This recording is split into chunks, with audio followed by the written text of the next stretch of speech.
রবিবার আজ ইডেনে কলকাতা নাইট রাইডার্সের মুখোমুখি রয়্যাল চ্যালেঞ্জার্স বেঙ্গালুরু। এবারের আইপিএলে কলকাতা একমাত্র ম্যাচ, যে ম্যাচ নিয়ে টিকেটের হাহাকার, বিরাট দর্শনের সুযোগ যে। আর সেই ম্যাচের আগের দিন ইডেনে খুশ মেজাজে গল্প খুনসুটিতে মেতে বিরাট কোহলি আর গৌতম গম্ভীর। চোখ কচলেও দৃশ্যটা বদলালো না, বরং দুজনের খুশ গল্প আরও গাঢ় হলো। যুদ্ধ এখন অতীত, গম্ভীর কোহলির মধ্যে বিরল সখ্যতা। এবারের আইপিএলের হয়তো সেরা ছবি ধরা থাকলো ইডেনেই। শুরুটা হয়েছিল বেঙ্গালুরুর চেন্নাস্বামী স্টেডিয়ামে। সেদিনই বিরতির সময় কোহলি গম্ভীর আলিঙ্গনের ছবি ধরা পড়েছিল।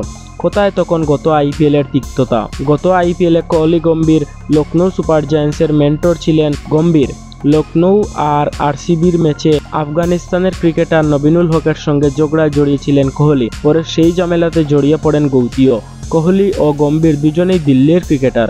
দুজনের মধ্যে কোনোদিনও খুব একটা ভালো সম্পর্ক ছিল বলে শোনা যায় না। তবে সেই বরফ গলেছে। কোহলিকে দেখলে এখন হাসি মুখে এগিয়ে যাচ্ছেন গম্ভীর। কোহলি পাল্টা জড়িয়ে ধরছেন।